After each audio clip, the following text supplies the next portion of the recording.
Lauren was really doing, in her new role, she had accountability for marketing across a number of our brands, and that accountability has grown. And I think she quickly recognized what we hypothesized was it wasn't because we weren't spending money, right? We were spending all kinds of money. But when you look at the outcomes, when you look at the KPIs around bounce rate, lead conversion, the actual cost per customer acquisition, when you looked at that holistically and said, okay, we're investing all this money and it's being done in a more siloed way across different platforms and capabilities across different agencies, we found pretty quickly that we were sub-optimizing what we could do on a much larger scale.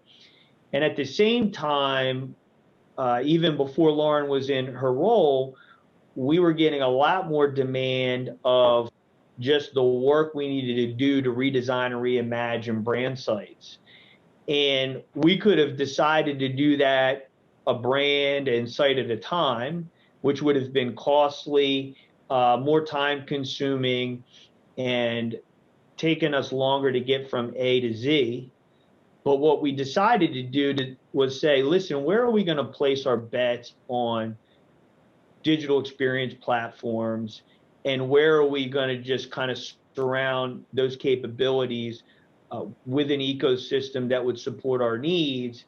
And I think coupled with a view of operating model and aligning to a digital marketing capability supporting brand marketing and a technology target architecture, we were able to go back to the company and make the case that, listen, we could offset some spend, reinvest strategically, and scale our experiences across all of our brands and start to build the beachhead of a digital ecosystem without a significant amount of investment beyond the way we're already spending money today. And that's really what started our partnership, I think. I would add one thing I think we did that was pretty successful.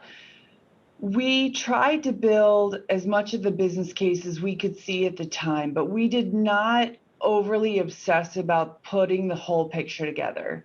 We picked a few hand raisers up front and we said, let's take these brands and knock them out of the park. And as we got into it, the momentum built and the business demand, the pull signal was just a lot greater than we expected. So what this became, we had a strong vision, and I think it quickly exceeded our vision and outpaced how fast we thought we were going to go. And it wasn't just because of COVID.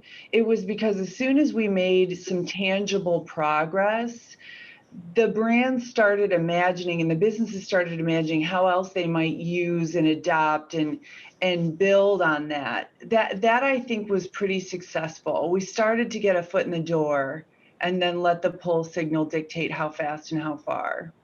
Yeah, that's an important point, Lauren. We actually were making really strong progress at the end of 2019 into early 2020 before COVID was certainly an accelerant.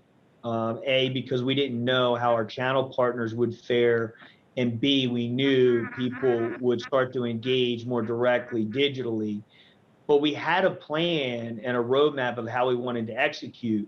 So we were prepared to accelerate in certain areas based on that plan and based on the progression we had made to that point. So I'd love to tell you it was great planning, but certainly some luck involved as well to accelerate where we are today.